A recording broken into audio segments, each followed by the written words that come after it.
ब्रह्मोत्सवम्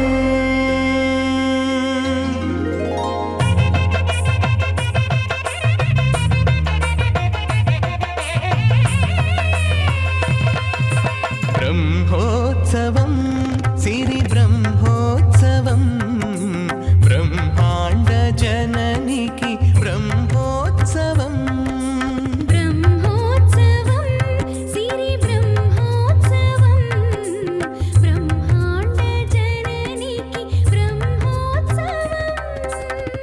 అమ్మలగన్నమ్మకు అలమేల్ మంగమ్మకు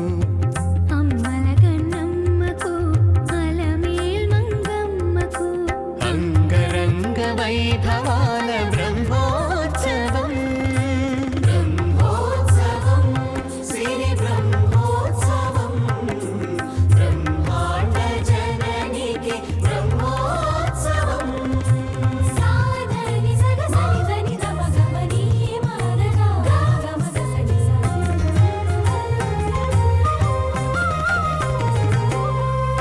అంకురార్పణం జరుగగా అహో ధ్వజారోహణం మెరయగా సంగీత సాహితీ సమలంకృత సకల కళల సిరి కురియగా రథ గజ తురగ పదాతి రమణీయ వైభవ శోభలు విరియగా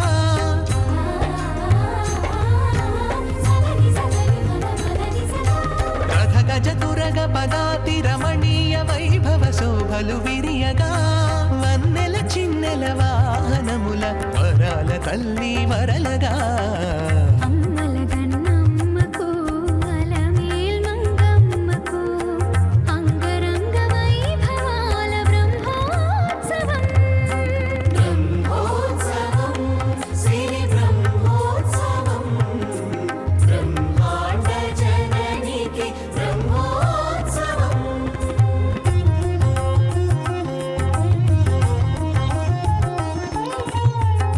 भक्तजनों, लीजिए श्री पद्मावती देवी जी का ब्रह्मोत्सव आरंभ हो रहा है।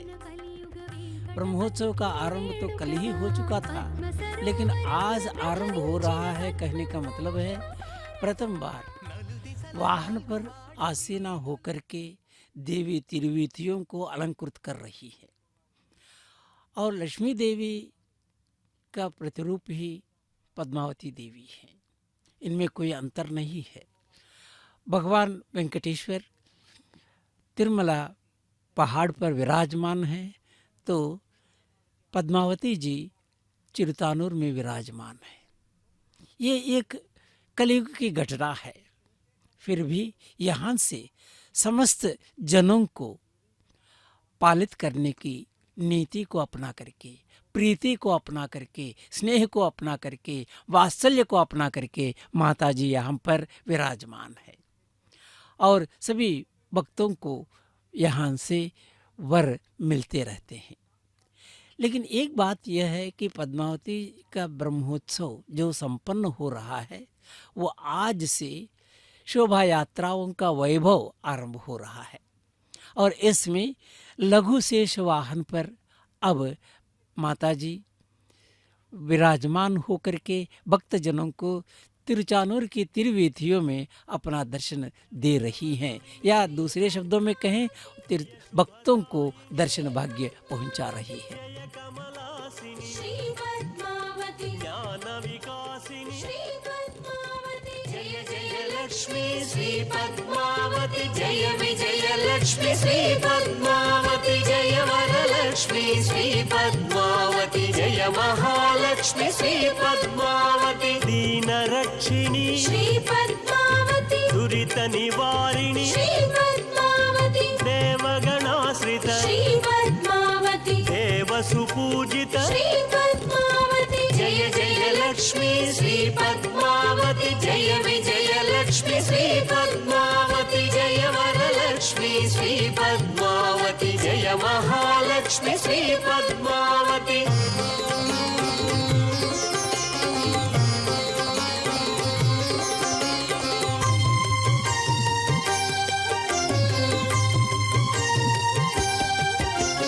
धर्मवर्धिनी श्री पद्मावती धन विवर्धिनी श्री पद्मावती धर्माधारिणी श्री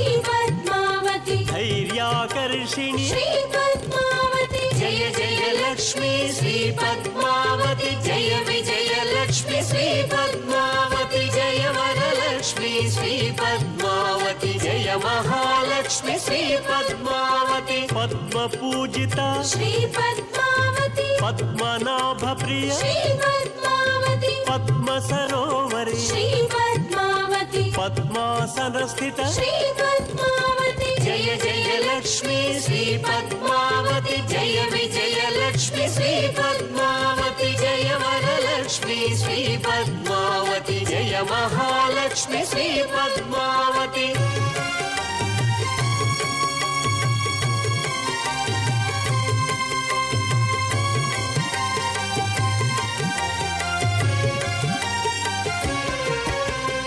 పద్మమాలధర శ్రీ పద్మావతి పద్మాలంకృత శ్రీ పద్మావతి పద్మహస్త శ్రీ పద్మావతి పద్మసుందరి శ్రీ పద్మావతి జయ జయ లక్ష్మి శ్రీ పద్మావతి జయ విజయ లక్ష్మి శ్రీ పద్మావతి జయ వరలక్ష్మి శ్రీ పద్మావతి జయ మహాలక్ష్మి శ్రీ పద్మావతి పంకజవాసిని శ్రీ పద్మావతి పంచభూతేసి శ్రీ పద్మావతి పరమదయాకరి శ్రీ పద్మావతి పరానందప్రద శ్రీ పద్మావతి జయ జయ లక్ష్మి శ్రీ పద్మావతి జయ విజయ లక్ష్మి శ్రీ పద్మావతి జయ వరలక్ష్మి శ్రీ పద్మావతి జయ మహాలక్ష్మి శ్రీ పద్మావతి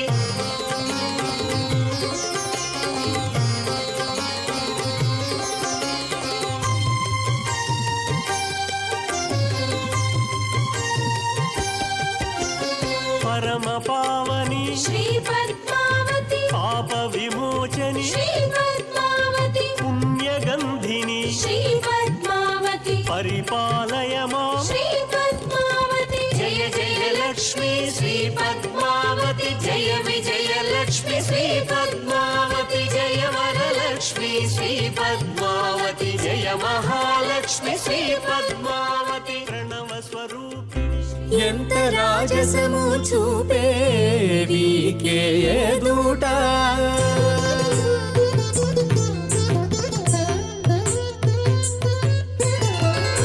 ఎంత రాజసము చూపేవికే ఎదుట చింతలని మమ్మును చిమ్మిరేతురా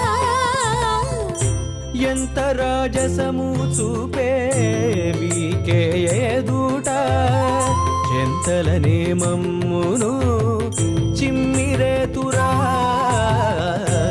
ఎంత రాజసము చూపేవికే ఎదుట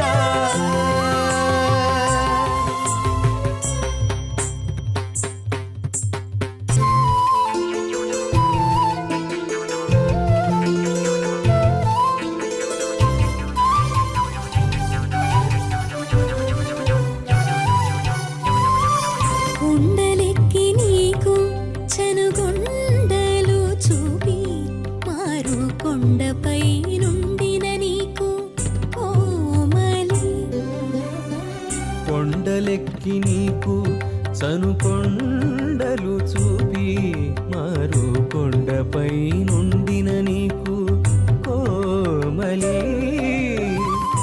రెండు చేతులు జాచి కూరిమినందుకొనరాదా రెండు చేతులు చాచి కూరిమినందుకొనరాదా అండనున్నలకి మమ్మనలయింతురా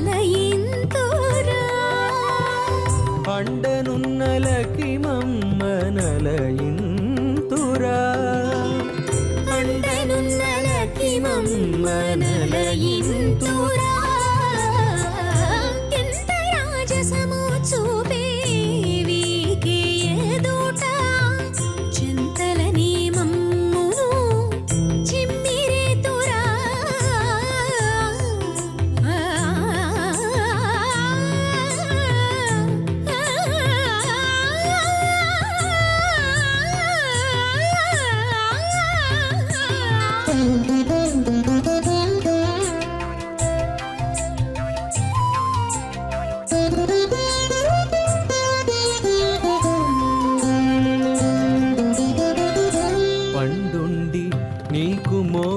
రెండు చూపి ఎలయించి పండు వెన్నెల బయట పడతీ పండుండి నీకు మోవి పండు చూపి ఎలయించి పండు వెన్నెల బయట పడతే నిండు నీ వదనమున నిక్కించి చేకొనరాదా నిండు నీ వదనమున నిక్కించి చేకొనరాదా మెండైన లక్కి మమ్మతో మేకు సేతురా మెండైన లకి మమ్మతో మీకు సేతురా మెండైన లక్కి మమ్మతో మేకు సేతురా ఆ, ఆ, ఆ, ఆ, ఆ, ఆ, ఆ. ఎంత రాజసము చూపే వీకే ఎదుట చెంతలనే మమ్మును చిమ్మిరేతురా ఎంత రాజసము చూపే వీకే ఎదుట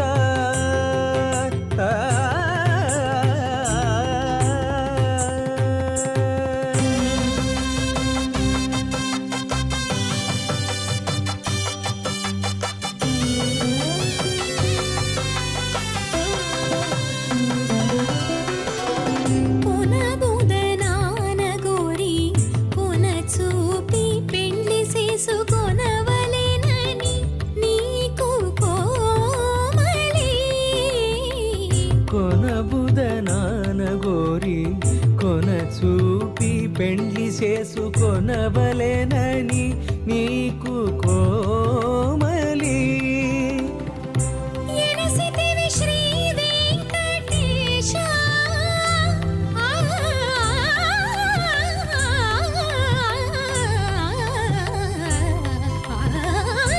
ఎనసితివి శ్రీ వెంకటేశ నీవౌ బళేశుడను అనరాదాలకి మమ్మ కట్టుమాట దాతురా ఎనసితివి శ్రీ వెంకటేశ నీవౌ బళేశుడను అనరాదాలకి మమ్మ కట్టుమాట దాతురా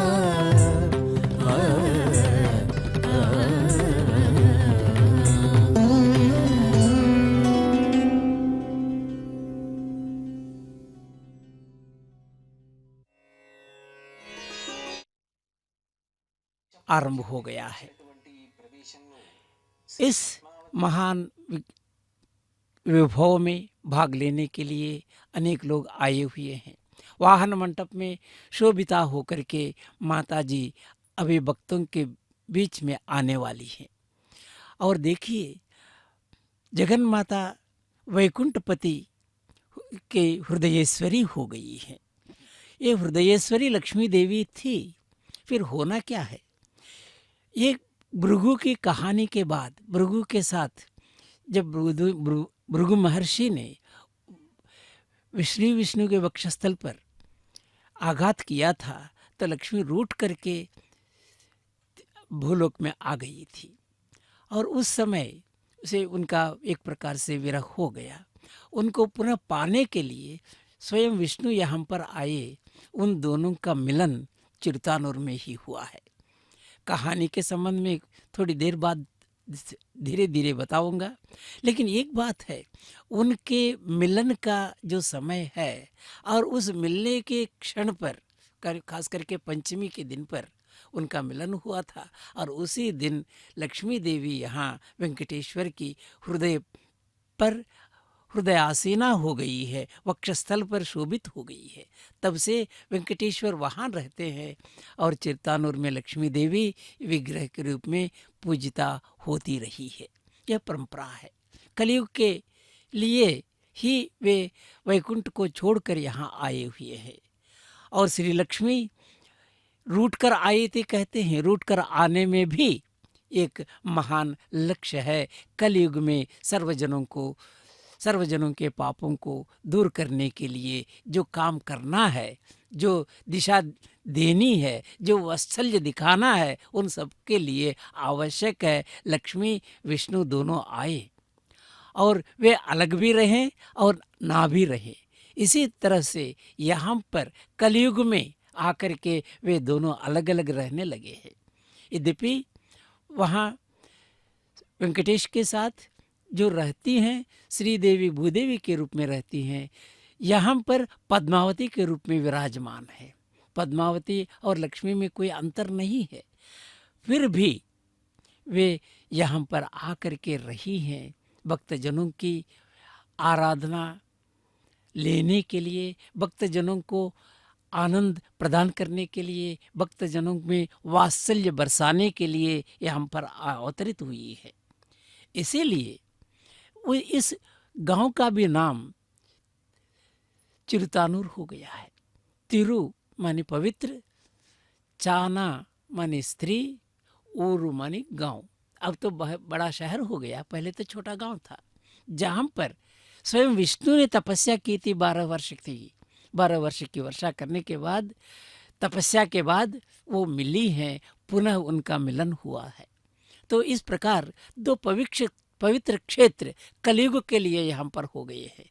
दोनों स्थानों से भक्तजनों को लालित करते हुए ये लोग भक्तजनों का पालन कर रहे हैं, भक्तजनों का लालन कर रहे हैं, भक्तजनों की अभिलाषाओं को संपन्न कर रहे हैं। यही विशेषता है। ऐसी विशेषता इस पृथ्वी में और कहीं नहीं मिलेगी, कहीं पर भी इस प्रकार की बात नहीं है। तो इसीलिए तिरुमला क्षेत्र और चिरुतानूर क्षेत्र दोनों पवित्र माने जाते हैं। दोनों के यहाँ पुष्करणी है, दोनों पुष्करणियों में पवित्र जल है और उस पवित्र जल में नहाना एक प्रकार से दिव्य अनुभूति और दिव्यता प्राप्त करने वाला है, शुद्धता प्राप्त करने वाला है। मन की शुद्धता, देह की शुद्धता दोनों संपन्न हो जाते हैं। और इस महा उत्सव में जब देवी शोभा यात्रा तो इस प्रकार प्रवणं वन्दे रम्यया मादरं मुनिन्नत्पीडार्धमारम्भां मध्यमामस्पदाचार्यपर्यन्तां वन्दे गुरुपरम्परा योनितवच्चलपदां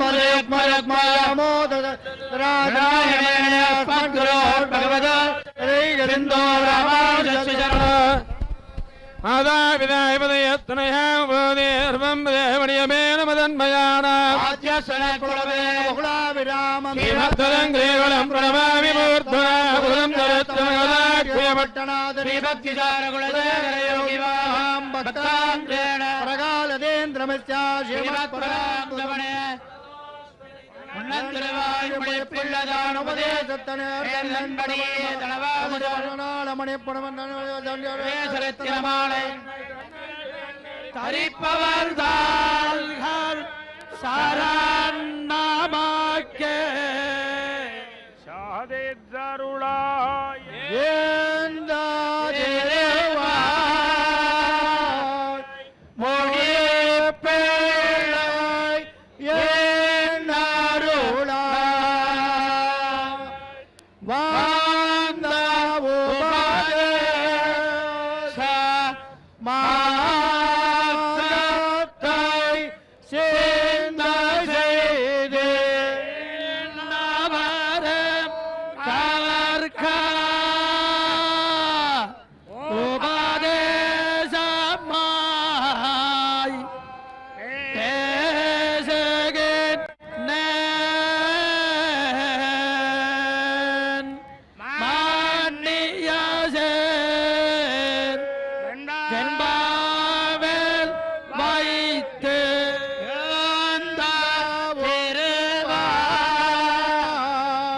மொழி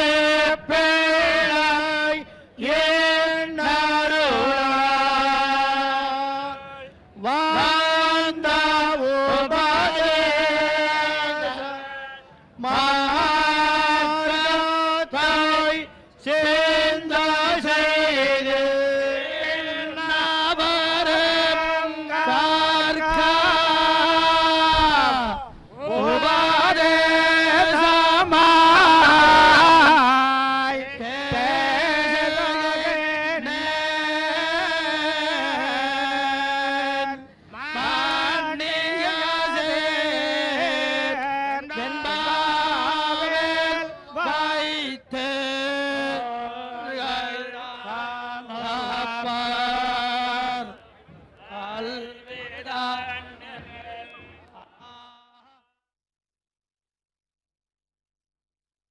तमेव लक्ष्मीः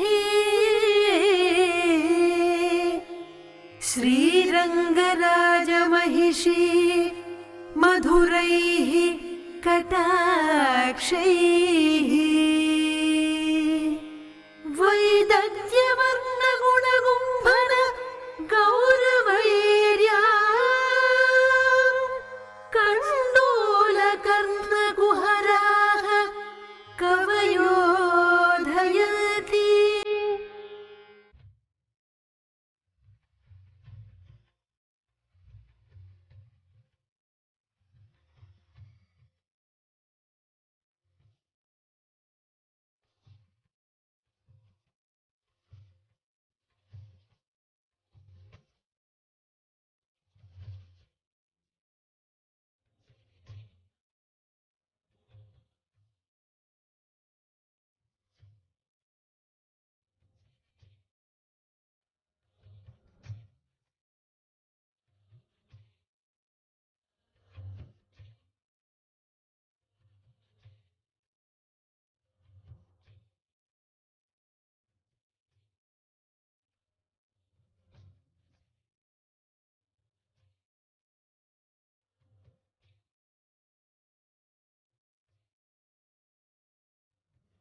भक्तजनों, आपने बहुत सुंदर गान सुना है, तेलुगु में है, लेकिन जिसमें महादेवी की जो शोभा है वर्णित है।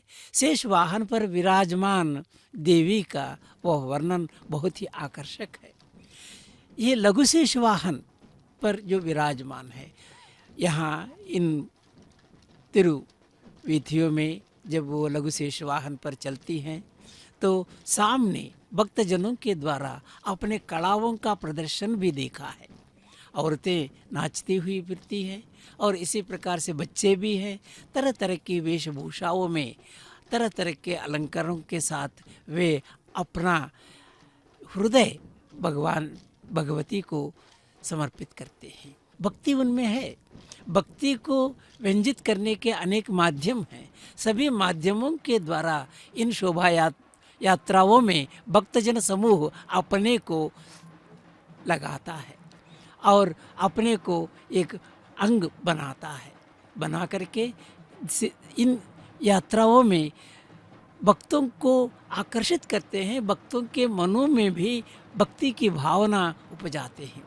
लीजिए, ये वह सरोवर है जहाँ पद्मावती जी का उद्भव हुआ था और वहाँ पर उस सरोवर में उपजी हुई सी लगती है शेषवाहन, छोटे से शेषवाहन पर। ये एक प्रकार की टेक्नोलॉजी है जिसके आधार पर माता को इस प्रकार दिखाया जा रहा है, जिससे कि चाक्षुष रूप से भक्त समझ सकें माता का और उस पुष्करणी का क्या संबंध है। लघु शेष वाहन कहने का मतलब है एक महाशेष भी है। महाशेष वाहन पर कल सुबह विराजमान होकर के माता जी तिरुवीथियों में भक्तों को इसी प्रकार से दर्शन देंगी जिस प्रकार अब लघु शेष वाहन पर है। तो लघु शेष वाहन के संबंध में, लघु शेष के संबंध में एक बात हम देख सकते हैं। वैसे मूर्ति को देख के पर आपको स्पष्ट हो जाता है, लघु शेष के सिर्फ 5 मुख ही हैं, 5 फण ही दिखाई देते हैं, जबकि महाशेष के 7 फण दिखाई देंगे, 7 फण होंगे। इन दोनों में अंतर है। अंतर इस एक रूप से बताया गया है। लघु शेष वाहन, लघु शेष का संबंध वासुकी से है, जबकि महाशेष का संबंध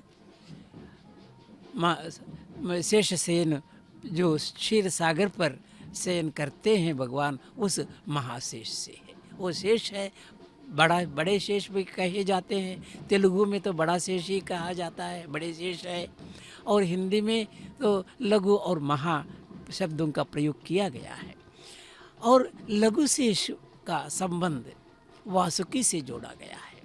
दोनों सरफराज हैं, दोनों सरफराज हैं। दोनों का संबंध क्षीर सागर से है। क्षीर सागर के संदर्भ में हम जानते हैं, क्षीर सागर में भगवान विष्णु शयनित होते हैं महाशेष पर। सहस्रफणी है वो। सहस्रफणी सिर्फ 7 फणियों के रूप में आज इस पृथ्वी पर महाशेष के रूप में है।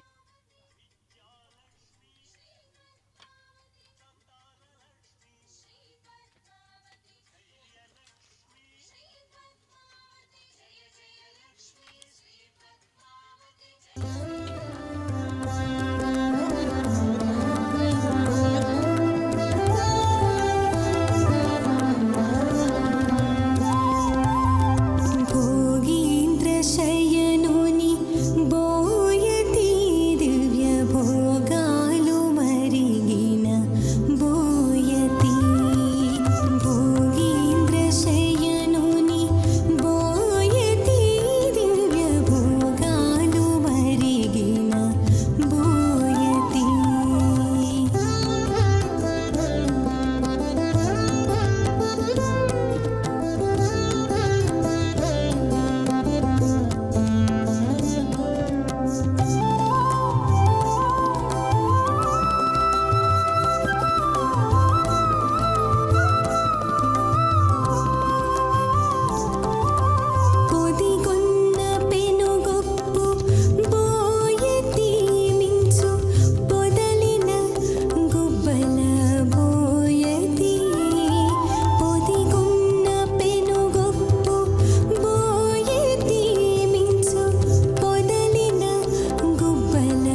वक्षसं श्रीशं श्रीलोलं श्रीकरग्रहं श्रीमन्तं श्रीनिधिं श्रीढ्यं श्रीनिवासं भजे निशम्।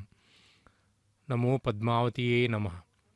आज पद्मावती माता के कार्तिक ब्रह्मोत्सव के पहले दिन के शाम पर लघु शेषवाहन पर माँ पद्मावती अभिभूत होते हुए आरूढ़ होकर समस्त ब्रह्मांड कोटि में जो भक्तगण हैं उन सबको दर्शन दे रही है और उनकी सारे पापों को मिटाने की दिशा में अपने जो विभा से अपनी आभा से जनता को भक्त कोटि को आशीर्वाद दे रही है। वैसे तो चिन्ह शेषवाहन लघु शेषवाहन भी कहते हैं, जिसके बारे में इस रूप में बताया गया है। शेष पर्वत रूपत्व प्रकाशा पराया। इस प्रकार जो वराह पुराण में श्रीवारी भगवान बालाजी के अष्टोत्तर शतनामावली में इस रूप में बताया गया है। और शेष और वासुकी के रूप में जो माने जाने वाले लघु शेष वाहन पर आरूढ़ होकर आज माँ पद्मावती तिरुचानूर पुण्य स्थल के चारों माणवीदियों में दर्शन दे रही है। वैसे तो इस रूप में बताया जाता है कि अणोरणीयान महतो महीयान, अर्थात सूक्ष्मों में सूक्ष्म है, स्थूल में स्थूल भी है। वैसे लघु शेषवाहन की यह विशेषता है कि 5 फणों के साथ वे इस धरती पर जितने जो 5 पंचभूत जो माने जाते हैं उन सब के लिए प्रतीक माना जाता है। ऐसे जो शेषवाहन पर आरूढ़ होकर माँ समस्त ब्रह्मांड कोटि में जो भक्त हैं उनके लिए अपनी जो प्रभा दिखा रही है।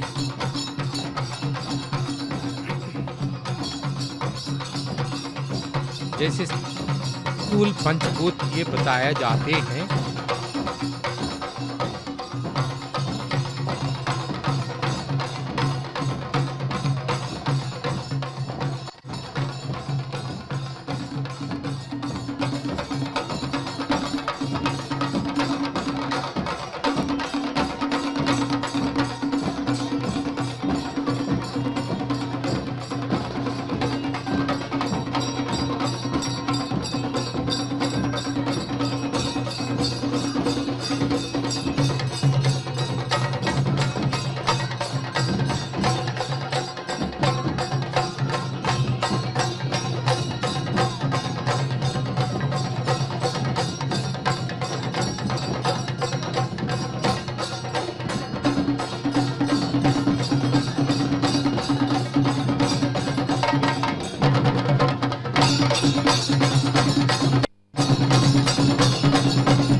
इस सृष्टि पंचभूतात्मकम है, जिसमें भूमि, जल, अग्नि, वायु और आकाश, इनको 5 भूत कहते हैं या पंचभूत भी कहते हैं। इनके गुणों को तन्मात्रा कहते हैं। वे गंध, रस, रूप, स्पर्श, शब्द आदि हैं। भूमि का गुण है गंध। इसका मतलब है कि सुवासना लेना है। पानी का गुण है रस, अग्नि का गुण है रूप, वायु का गुण है स्पर्श और आकाश का गुण शब्द। इन पांचों को मिलाकर हम अपनी बुद्धि से परिशीलन करते हैं, अनुशीलन करते हैं। इन पांचों गुणों के लिए प्रतीक के रूप में लघु शेष वाहन के पांचों फंड को बताते हैं और प्राज्ञ जीवियों के लिए और भोग के लिए तमोगुण प्रदान प्रकृति से ईश्वर इच्छा के अनुसार पांच भूतों का जो सृष्टि हुई है। भगवान सृष्टि के लिए कारण है और प्रकृति उपादान कारण है। पंचभूतों की सृष्टि के बारे में बताया गया है कि तस्माद्वा एतस्मादात्मना आकाश संभूता आकाशद्वायुः वायोरग्निः अग्निरापः अद्य पृथ्वी। यह तैत्तिरीय उपनिषद में बताया गया है। अर्थात स्थूल पंचभूत जो आकाश आदि, सूक्ष्म पंचभूत आदि, शब्द स्पर्शादि आदि हैं। इन सबको भोगने वाला जीवी हैं और इनके लिए ज्ञानेंद्रियों की सृष्टि हुई है और इन सृष्टि से इस प्रकार की इन ज्ञानेंद्रियों की सृष्टि के द्वारा वे आकाश से श्रोत गुण को श्रोत ज्ञान का जो प्राप्ति करता है, जो कानों से हम सुनते हैं। वायु के अंश से चर्म गुण मिलता है, अग्नि से चक्षु मिलती हैं और जल से जिह्वा का ज्ञान होता है और पृथ्वी से घ्राण का ज्ञान मिलता है। इन सबको ज्ञानेंद्रिय कहते हैं और इन सभी ज्ञानेंद्रियों को समिष्टि से अंतःकरण का जन्म होता है। इस अंतःकरण का वेद दो रूप में होता है, एक संशयात्मक रूप में होने वाला जो मन है और निश्चयात्मक रूप में बुद्धि है।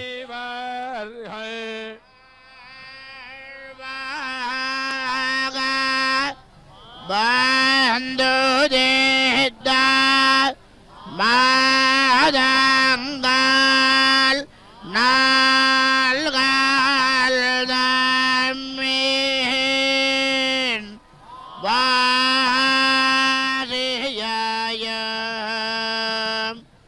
येंदा उलगर्ग उराइबा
कृतेतु नारसिंहश्च त्रेतायां रघुनंदनः द्वापरे वासुदेवश्च कलौ वेंकटनायक। यह चतुर्युग बंद का श्लोक है। जिस रूप में कृतयुग में नारसिंह स्वामी, त्रेता युग में श्री रामचंद्र मूर्ति, द्वापर युग में कृष्ण परमात्मा और कलयुग में भगवान श्री वेंकटेश्वर प्रत्यक्ष दैवों के रूप में पूजित हैं। इस प्रकार के पूजित होने वाले प्रत्यक्ष कलयुग के वैकुंठपति भगवान श्रीनिवास की पत्नी के रूप में माँ पद्मावती आज चिन्नशेष वाहन पर तिरुचानूर के चारों माड़वीधियों में चिन्ह शेष वाहन पर आरूढ़ होकर, लघु शेष वाहन पर आरूढ़ होकर भक्तजनों को अपनी महिमा दिखा रही है। जैसे बताया गया है, याम लावण्य नदीम वदंती कवयः श्री माधवोंबो निधि गच्छन्तीं स्ववशं गताश्च तरसा जन्नूनयन्तीमपि यस्या मानने नेत्रहस्ताचरणात् गच्छानि भूषा रुचि रंभोजान्यः लोकज्वलांच सलिलं सौभातु पद्मावती। इसका मतलब यही है, इस रूप में माँ अंबोर वाहिनी के रूप में और अंबरुहासना प्रमुखाखिला के रूप में वाहन पर आरूढ़ होकर पंचभूतों के लिए प्रतीक माने जाने वाले इन तत्वों से बुद्धि का जो विकास करने की दिशा में अपनी जो प्रभा दिखा रही है और भक्तों को आशीर्वाद दे रही है। वैसे बताया गया है, पंचभूतों के लिए प्रतीक के रूप में 5 फणों का जो लघु शेषवाहन बताया जाता है, तो इन 5 तत्वों में जो अभिभूत होकर भक्त अपने जो अनजाने में పద్మావతి అమ్మవారి కార్తీక బ్రహ్మోత్సవాలు అంగరంగ వైభవంగా ప్రారంభమయ్యాయి. శ్రీలతల్లి శ్రీ పద్మావతి అమ్మవారు స్వతంత్ర లక్ష్మి. అందుకే తిరుమల తిరుపతి దేవస్థానం అమ్మవారికి 10 రోజుల పాటు అంగరంగ వైభవంగా బ్రహ్మోత్సవాలు నిర్వహిస్తుంది. మొదటి రోజు అమ్మవారు చిన్నశేష వాహనంలో భక్తులను కటాక్షిస్తున్నారు. మరిన్ని వివరాలను తిరుపతి జేఈఓ పోల భాస్కర్ గారు తెలియజేస్తారు. ఓం నమో పద్మావతి నమః. తిరుచానూరులో వెలిసినటువంటి శ్రీ పద్మావతి అమ్మవారి కార్తీక బ్రహ్మోత్సవాలు ఈరోజు ఉదయం ధ్వజారోహణంతో లాంఛనంగా ప్రారంభించబడ్డాయి. ఆ క్రమంలో ఈ సాయంత్రం అమ్మవారు మాడవీధుల్లో చిన్నశేష వాహనం మీద ఊరేగింపులో భక్తులకందరికీ దర్శనమిస్తున్నారు. కార్తీక మాసం పర్వదినాలు ఎక్కువగా ఉంటాయి, విశేషం. ఆ మాసంలో అమ్మవారి బ్రహ్మోత్సవాలు రావడం మన అందరి అదృష్టం అనుకోవాలి. ఈ బ్రహ్మోత్సవాలకు సంబంధించిన ఏర్పాట్లు అన్ని శాఖల వారు చక్కగా చేశారు. విచ్చేసినటువంటి భక్తులకు అందరికీ కూడా ఎలాంటి ఇబ్బంది కలగకుండా మూలవల్ల దర్శనం కానీ, మాడవీధుల్లో అమ్మవారి దర్శనం కానీ చేసుకునే వీలుగా ఏర్పాట్లన్నీ చేశాం. ప్రతి వాహనానికి విశేషమైనటువంటి ఇది ఉంది. ఆ రకంగా ప్రతిరోజు ఉదయం సాయంత్రం వివిధ వాహనాల్లో అమ్మవారు భక్తులకు దర్శనం ఇస్తారు. కాబట్టి బ్రహ్మోత్సవాల సందర్భంగా భక్తులందరూ కూడా విశేషంగా పాల్గొనాలి. ముఖ్యంగా 8వ తారీఖు సాయంత్రం అమ్మవారు గజవాహనంలో భక్తులకి దర్శనం ఇవ్వడం జరుగుతుంది. మరి గజవాహనంలో ఆశీనులైనటువంటి అమ్మవారిని దర్శించుకోవడం మనందరి అదృష్టం, శుభం కలుగుతుందని చెప్పి శాస్త్రాలు చెప్తున్నాయి. 12వ తారీఖు పంచమ తీర్థం అమ్మవారు పుష్కరంలో ఆవిర్భవించారు కాబట్టి పంచమ తీర్థకి విశేషం ఉంది. ఆ రోజు భక్తులందరూ లక్షలాది మంది విచ్చేసి పుష్కరిణిలో స్నానం చేసే ప్రయత్నం చేస్తారు. దానికి సంబంధించి ప్రత్యేకంగా ఏర్పాట్లు కూడా చేయడం జరిగింది. ఈ బ్రహ్మోత్సవాల సందర్భంగా అమ్మవారి కరుణా కటాక్షాలు ప్రజలకు అందరికీ కలగాలని చెప్పి ఆకాంక్షిస్తూ ఈరోజు ఈ బ్రహ్మోత్సవాల్లో ఈరోజు వాహనం యొక్క విశేషాన్ని ఇక్కడ ఉన్నటువంటి స్వాములు ఒకసారి వివరిస్తారు. వాళ్ళని చెప్పవలసిందిగా మనవి చేస్తున్నాను. సర్వమంగళ మాంగళ్యే శివే సర్వార్థ సాధికే శరణ్యే త్రయంబకే దేవి నారాయణి నమోస్తుతే. కార్తీక మాస బ్రహ్మోత్సవాలు శ్రీ పద్మావతి తాయారికి రంగరంగ వైభోగంగా జరుగుతున్నాయి. ఈరోజు చిన్న శేషవాహనం మీద అమ్మవారు తిరువీధుల్లో విహరిస్తూ ఉన్నారు. శేషవాహనం మీద వచ్చేటువంటి అమ్మవారిని గనక మనం దర్శనం చేసినట్లయితే వంధ్యాదోష నివృత్తి కలుగుతుందని, నాగదోషం ఉన్నటువంటి వారికి సంతానం కలగదు, సంతానాపేక్ష కలిగినటువంటి వారికి భోగభాగ్యాలు కలగాల్సినటువంటి వాళ్ళకి అమ్మవారి యొక్క అనుగ్రహం కలగాలనుకునేటువంటి వారు ఈ చిన్నశేష వాహనంలో ఉండేటువంటి చతుర్భుజ మహాలక్ష్మి పద్మావతి తాయాన్ని గనక దర్శనం చేసినట్లయితే వారు కోరుకున్న కోరికలన్నీ నెరవేరుతాయి. అలాగే బ్రహ్మోత్సవం అంటే ఒక గొప్ప యజ్ఞమని, అంటే 100 అశ్వమేధ యాగాలు చేస్తే ఎటువంటి ఫలం ఉంటుందో ప్రతిరోజు కూడా వాహనంలో ఉండేటువంటి ఆ పద్మావతి తాయారిని మనం దర్శనం చేసినట్లయితే అటువంటి యజ్ఞ ఫలం కలుగుతుంది. మహాత్ములు పెద్దలు ఇదివరకంతా కూడా తపస్సు చేసి అమ్మవారిని చక్కగా దర్శనం చేసుకునేటువంటి వారు. కలియుగంలో అర్చావతార మూర్తిగా శ్రీ చతుర్భుజ మహాలక్ష్మి పద్మావతీ దేవి మనందరినీ కూడా అనుగ్రహిస్తూ చిరుల తల్లిగా మనందరి చేత కొనియాడబడుతున్నది. అటువంటి అమ్మవారిని చిన్న శేష వాహనంలో గనక దర్శనం చేసినట్లయితే సమస్తమైనటువంటి భోగభాగ్యాలు కలుగుతాయి. ఓం నమో వెంకటేశాయ.